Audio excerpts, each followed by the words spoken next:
નમો વિતરાગાય, નમો વિતરાગાય, નમો અરિહંતાણમ, નમો અરિહંતાણમ, નમો સિદ્ધાણમ, નમો સિદ્ધાણમ, નમો આયરિયાણમ, નમો આયરિયાણમ, નમો વજ્જાયાણમ, નમો વજ્જાયાણમ, નમો લોય serve સાહુણમ, નમો લોય સૌવ સાહુણમ, એસો પંચન મુક્કારો, એસો પંચન મુક્કારો, સૌ પાવપણાસણો, સૌવ પાવપણાસણો, મંગલાણંચ સવ્વેસિમ, મંગલાણમ ચ સૌવેસીમ, પડમમ હવૈ મંગલમ, પરમમ હવૈ મંગલમ. ઓમ નમો ભગવતે વાસુદેવાય, ઓમ નમો ભગવતે વાસુદેવાય, ઓમ નમઃ શિવાય, ઓમ નમઃ શિવાય. જય સચ્ચિદાનંદ, જય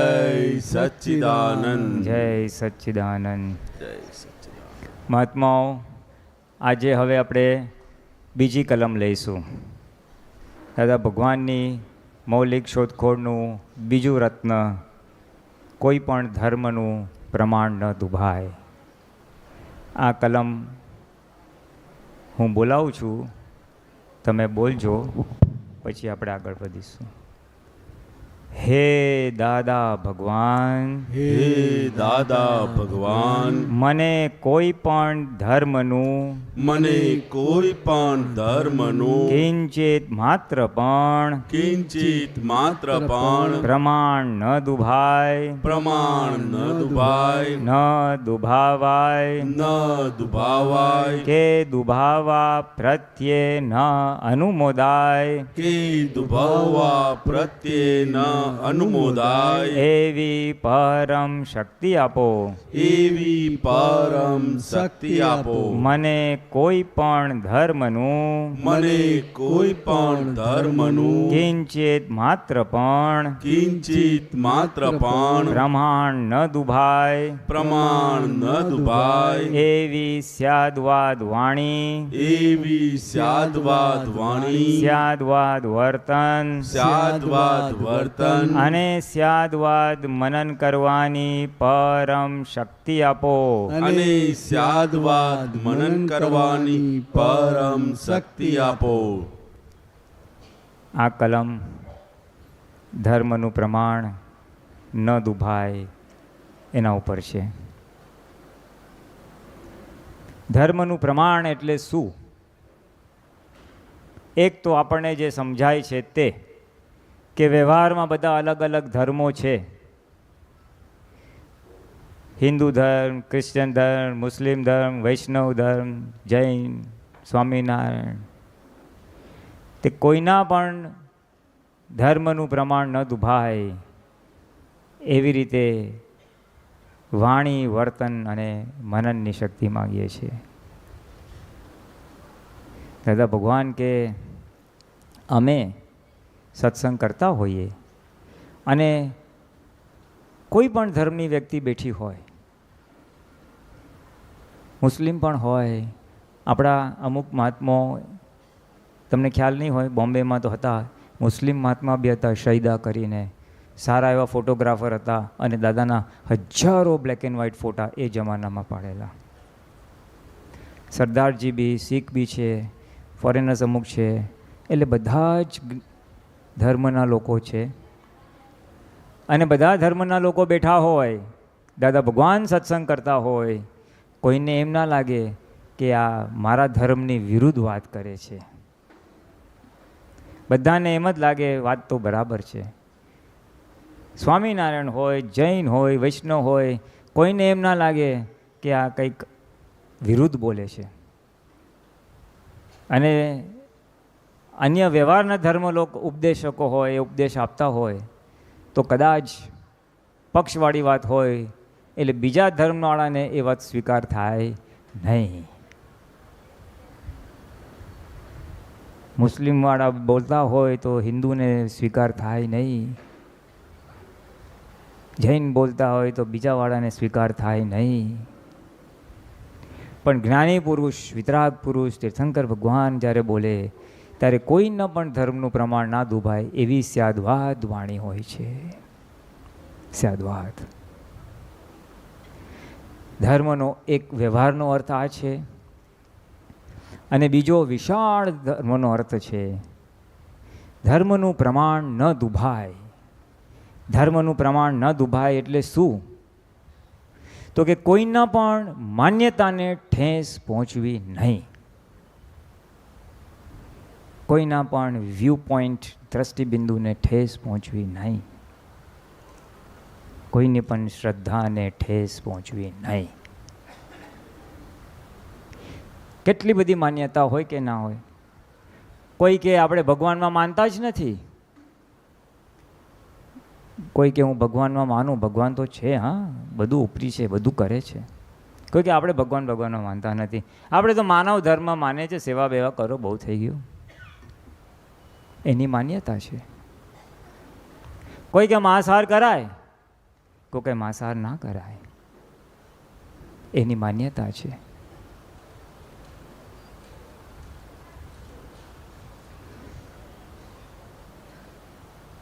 કોઈનો વ્યૂ પોઈન્ટ હોય, આપણે તો ભગવાનની મંદિરે જવાનું, સેવા પૂજા કરવાની, બહુ થઈ ગયું. ગુરુ બુરુની આપણને કંઈ જરૂર નહીં. એની માન્યતા છે, એનો વ્યૂ પોઈન્ટ છે, દ્રષ્ટિબિંદુ છે. કોઈ કે ના ભાઈ મૂર્તિ તો શું આવે, મૂર્તિ તો પથ્થર કહેવાય, પગે લાગવાનું, પણ ગુરુ તો જોઈએ. સજીવન વ્યક્તિ એટલે સજીવન વ્યક્તિ જોઈએ ગુરુ. હોય કે ના હોય એવી માન્યતા, વ્યૂ પોઈન્ટ છે એનો, દ્રષ્ટિબિંદુ છે એનો. એટલે દરેકના દ્રષ્ટિબિંદુ જુદા જુદા હોય. ફોરેનમાં જાઓ તો પુનર્જન્મને કોઈ માનતું જ નથી. હિન્દુસ્તાન પુનર્જન્મને માને છે. ક્રિશ્ચિયાનિટીમાં God is the creator of the world. આપણામાં દાદામાં કોઈ ક્રિએટર છે નહીં. જૈન વેદાંતમાં ક્રિએટરનો કોન્સેપ્ટ નથી.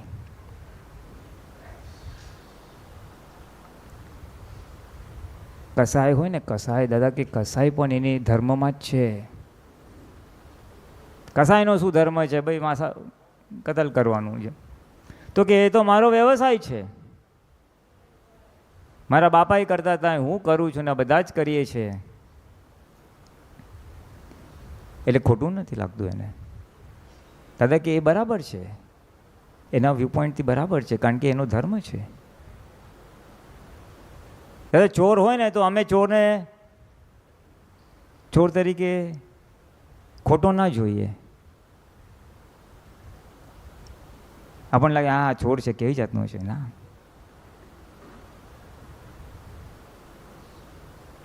એટલે આ રીતે દરેકની એક માન્યતા જુદી, દરેકની એક દ્રષ્ટિબિંદુ જુદો.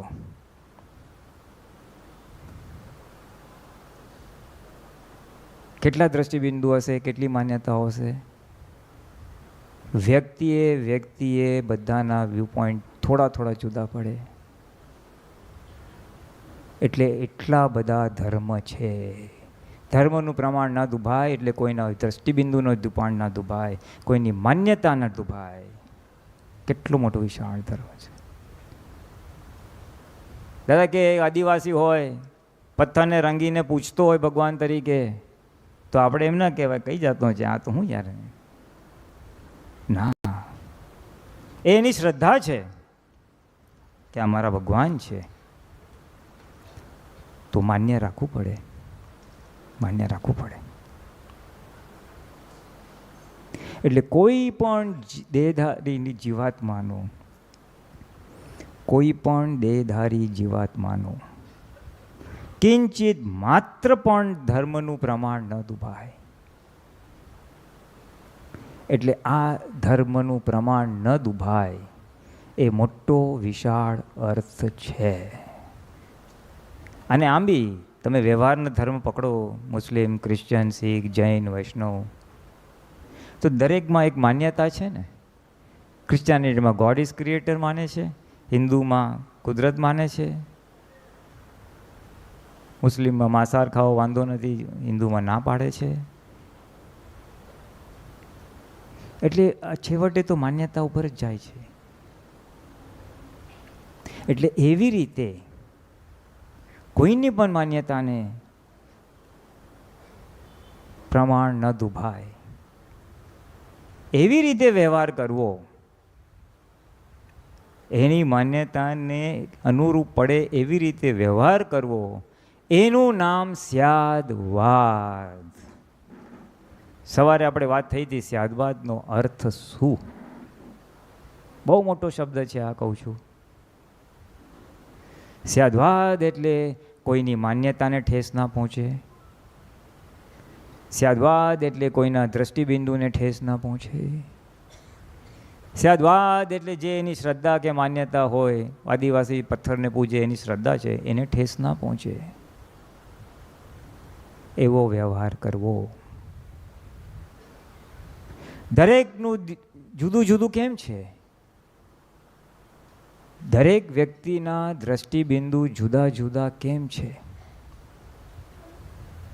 તો કે એ લોકોનું ડેવલપમેન્ટ જુદું છે.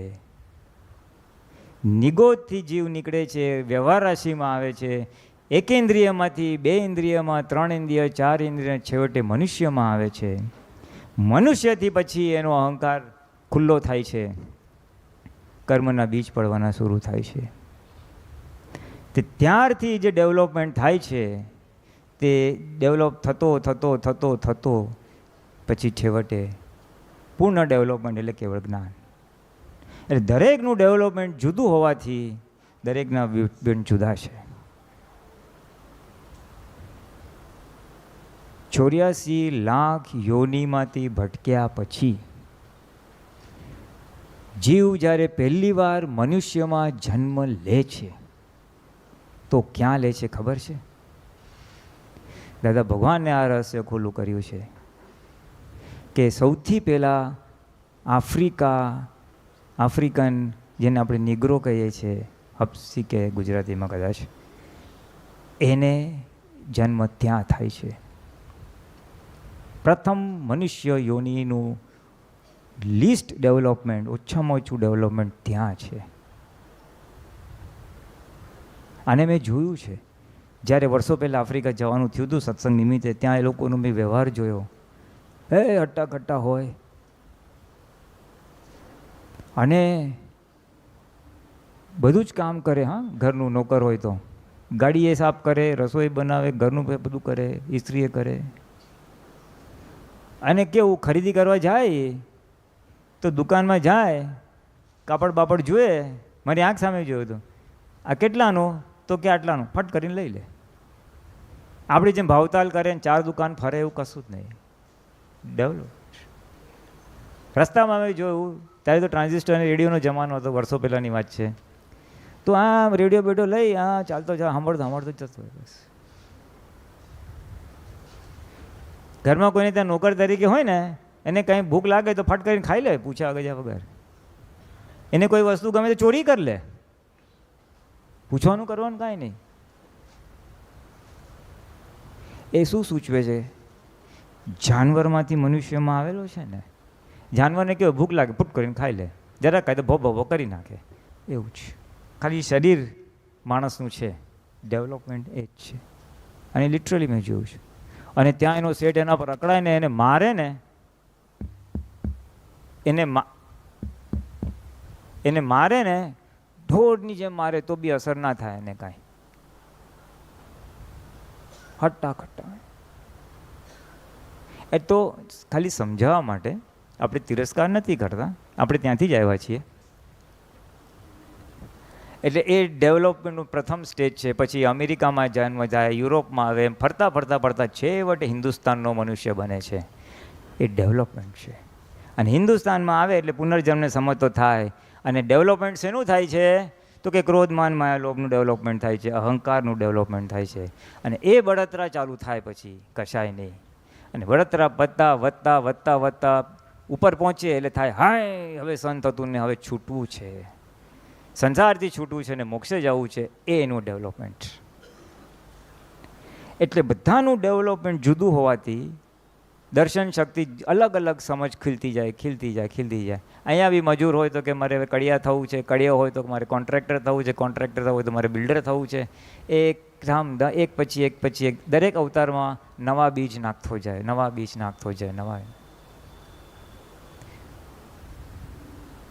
ચોરી કરતો હોય તેને થાય આ યાર રોજના ધંધા હું એના કરતાં ખિસ્સા ખાતરનું સારું, એકવાર ખિસ્સું કાપો 2-3 દિવસ આરામ. જેલમાં જાય, માર ફટકે, ના બાપ ચોરી નથી કરી, મહેનતથી કામ કરશું, નોકરી કરશું, પણ ચોરી નથી કરવી. બીજા અવતારમાં મહેનતથી નોકરી કરે. ત્રીજા અવતારમાં માર ખા, આનો તો કેટલા પૈસા બંગલો, ધંધો કરવો જોઈએ, ડૉક્ટર થવું જોઈએ, એન્જિનિયર થવું જોઈએ. જાતનું ડેવલપમેન્ટ. કહેવાનો મતલબ દરેકનું ડેવલપમેન્ટ જુદું, એટલે દરેકના વ્યૂ પોઈન્ટ જુદા, દરેકની માન્યતા જુદી. લડાઈ માન્યતાની છે. 120 ડિગ્રી વર્તુળ હોય ને, વર્તુળ, એમાં વચ્ચે ઊભું હોય કોઈ, 125 ડિગ્રીવાળાને જુદું દેખાય, 200 ડિગ્રીવાળાને જુદું દેખાય. બહુ સ્થૂળ દાખલો આપું ને, સ્ટેચ્યુ ઓફ યુનિટી તો આપણે ઘણા બધા જોયું હશે. કોઈ બી એક મૂર્તિ પકડી લો, મોટી પહાડ ઉપર હોય, જમીન ઉપર હોય. હું અહીંયાથી જો ઉત્તરથી તો મને મૂર્તિનો એક ભાગ દેખાય. કોઈ ઓપોઝિટ સાઈડ, સામેની સાઈડથી દક્ષિણથી જોઈએ તો એને જુદું દેખાય. હું સ્ટેચ્યુ ઓફ યુનિટી નદીના કિનારે જોઉં તો મને તો નાક ને એવું દેખાય. કોઈક નદીના વ્યૂ પોઈન્ટથી જોઈએ, આ તો પીઠ દેખાય છે, સરદાર પટેલ તો આવા છે યાર. હું કહું ના સરદાર પટેલ તો આવા દેખાય, મને દેખાય છે મારી સગી આંખે, મને મારી સગી આંખે દેખાય છે. ઝઘડા વ્યૂ પોઈન્ટના છે, કારણ કે એને ત્યાંથી આવું દેખાય છે, મને અહીંયાથી આવું દેખાય છે. આ બધા જે ઝઘડા છે એ વ્યૂ પોઈન્ટના છે, કારણ કે અલગ અલગ એંગલથી, અલગ અલગ ડિગ્રીથી બધા જુએ છે. અને વિતરાગોને કેમ પ્રોબ્લેમ નથી? તો કે એ વચ્ચે સેન્ટરમાં છે. એ સેન્ટરમાં હોવાથી, આત્મામાં હોવાથી, પ્રકૃતિ અલગ અલગ હોવાથી એને દેખાય છે. એટલે દેખાય છે કે ભાઈ આ ભાઈ આવું બોલે છે તો કે આ વ્યૂ પોઈન્ટથી બોલે છે. આ બોલે છે માંસાહાર કરવો જોઈએ તો કે આ વ્યૂ પોઈન્ટથી કરે છે. આ બોલે ના કરાય તો કે આ વ્યૂ પોઈન્ટથી બોલે છે. આને ભગવાનમાં શ્રદ્ધા નથી તો આ વ્યૂ પોઈન્ટથી બોલે છે. આને આમાં વ્યૂ પોઈન્ટ નથી આ વ્યૂ પોઈન્ટથી બોલે છે. વિતરાગો સેન્ટર હોવાથી એને ખબર પડે અહીંયાથી બોલે છે, અહીંયાથી બોલે છે, અહીંયા, એટલે ઝઘડો થાય નહીં. અને આપણે એક વ્યૂ પોઈન્ટથી બોલીએ, સામાનો બીજો વ્યૂ પોઈન્ટ આવે એટલે અથડામણ થાય છે. એટલે સ્યાદ્વાદ ક્યાં સમાયેલું છે? સેન્ટરમાં સમાયેલું છે. તીર્થંકોની વાણી સ્યાદ્વાદ, જ્ઞાની પુરુષની વાણી સ્યાદ્વાદ. અને એ સ્યાદ્વાદ વાણી વર્તન મનનની આપણે બીજી કલમમાં શક્તિ માંગીએ છીએ કે તમે કેમ સેન્ટરમાં આવીને વિતરાગ દ્રષ્ટિથી બધાને તમે સ્વીકાર કરી શકો છો. ચોરી કરતો હોય દાદા કે અમે એને ધૂતકારીએ નહીં, અમે તો ખભા પર હાથ મૂકીને પૂછે, ભાઈ તને ચોરી કરવું ગમે છે? ચોરીનું પરિણામ આટલું આવે એટલું જ કહીએ, હે તું ચોર છે, તું આવીશ નહીં મારી પાસે, એવું ના હોય. કારણ કે દાદા જાણે છે એની માન્યતા આ છે, એટલે ખાલી માન્યતા મારે સમજાવવાની છે. એના વ્યૂ પોઈન્ટથી રાઈટ છે. કોઈ દાદા સાથે આ સત્સંગ કરવા આવે ને ઓલું ચર્ચા થાય, એક્સેપ્ટ ના થાય દાદાની વાત, બીજી વાત થાય, ત્રીજી વાત થાય, થોડી વાર પછી દાદા કહે યુ આર રાઈટ. સામાન્ય શું કહે? You are right from your view point. તમે તમારા દ્રષ્ટિબિંદુ સાચા છો. કોઈ વાદ વિવાદમાં ઉતરવાનું નહીં. દાદા ત્યાં સુધી કે કોઈ આવીને કે દાદા તમે ચોર છો. દાદા કે હું પૂછું ભાઈ કેમ તમે આવું કેવું છે, તું શું કામ આમ બોલે છે? તો કે તમારી કોટની પાછળ લખ્યું છે દાદા ચોર છે. તો દાદા કે કરેક્ટ. એને જેવું દેખાય છે એવું એ બોલે છે, એનો વાંક નથી, એનો વાંક નથી. એટલે જ્યારે આપણે બીજા સાથે ડીલ કરતા હોય અને જામે નહીં તો સમજવાનું એ વ્યક્તિ એના દ્રષ્ટિબિંદુથી બોલે છે, એની સમજ પ્રમાણે બોલે છે, એને જેવું દેખાય છે એવું બોલે છે, એને જે સમજાયું બોલે છે. માટે આપણે એ શું કયા વ્યૂ પોઈન્ટથી બોલે છે જો સમજશું તો આપણી પણ વાણી સ્યાદ્વાદ તરફ જશે. સ્યાદ્વાદ વાણી આવશે શેના આધારે? સ્યાદ્વાદ વર્તન આવશે શેના આધારે? આ સિદ્ધાંત જો સમજાય કે કોઈ પણ ધર્મનું પ્રમાણ ના દુભાય, કોઈ પણ વ્યૂ પોઈન્ટ 360 ડિગ્રીમાંથી ગમે તે વ્યૂ પોઈન્ટથી બોલતો હોય એ આ ડિગ્રીથી બોલે છે, એક્સેપ્ટ. હું મારો વ્યૂ પોઈન્ટ ઠોક કરું ત્યાં જ અથડામણ થાય છે અને ત્યાં ઘર્ષણ થાય છે. એટલે સામાનો વ્યૂ પોઈન્ટ સમજી સામાનો દ્રષ્ટિબિંદુ સમજી અને તે પ્રમાણે વ્યવહાર કરો, એનું નામ સ્યાદવાદ. સ્યાદવાદ એટલે સામાના વ્યૂ પોઈન્ટ સમજી અને એને અનુરૂપ વ્યવહાર કરવો, જેથી કરીને એને દુઃખ ના થાય, એનું નામ સ્યાદવાદ. અને આવી સ્યાદવાદ વાણી, વર્તન અને મનન કરવાની શક્તિ આપણે આજે માંગીએ છીએ બીજી કલમમાં. બહુ મોટો અર્થ છે. ધર્મનું પ્રમાણ, કોઈ પણ જીવના ધર્મનું પ્રમાણ, એની માન્યતાનું પ્રમાણ, એની દ્રષ્ટિબિંદુનું પ્રમાણ, એની શ્રદ્ધાનું પ્રમાણ, એને જે દેખાય છે તે એ બોલે છે. આ વિશાળ દ્રષ્ટિ આપણે કેળવશું તો આપણને ક્યાંય અથડામણ નહીં થાય. અને પછી સ્યાદવાદ વાણી, સ્યાદવાદ વર્તન અને સ્યાદવાદ મનન કરવાની શક્તિ ચાલુ થઈ જશે. ખ્યાલ આવે ને? એટલે આ આખો એનો ગંભીર મર્મ છે. હવે આપણે એક પદ લઈ લે છે, પછી કમલેશ આનંદજીને આપણે સાંભળશું. એ પદ લઈ લો.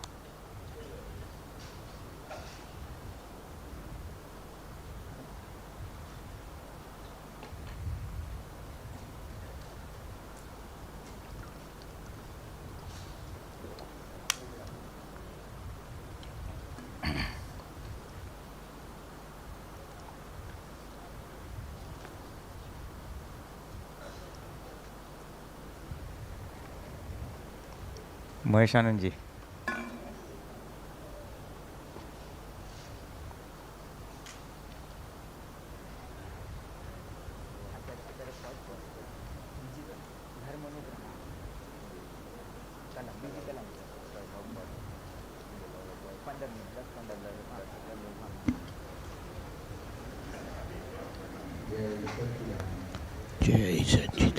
જય સચ્ચિદાનંદ. ધર્મનું રક્ષણ કરવાનું, પક્ષોમાં નહીં પડવાનું. ધર્મનું રક્ષણ કરવાનું, પક્ષોમાં નહીં પડવાનું. ધર્મનું રક્ષણ કરવાનું, પક્ષોમાં નહીં પડવાનું. ધર્મનું રક્ષણ કરવાનું, પક્ષોમાં નહીં પડવાનું.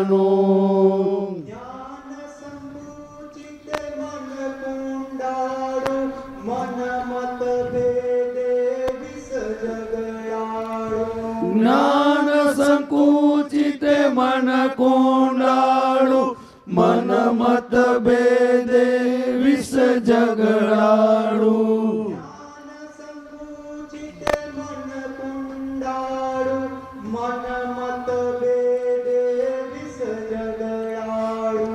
જ્ઞાન સંકુચિત મન કુંડાળું, મન મત ભેદે વિષ ઝઘડાળું. જ્ઞાન સાચું શીખવાનું, પોઈઝન જોઈ ડરવાનું. વિજ્ઞાન સાચું શીખવાનું, પોઈઝન જોઈ ડરવાનું.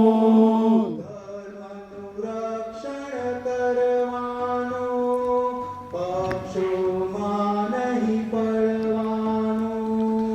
ધર્મનું રક્ષણ કરવાનું, પક્ષોમાં નહીં પડવાનું.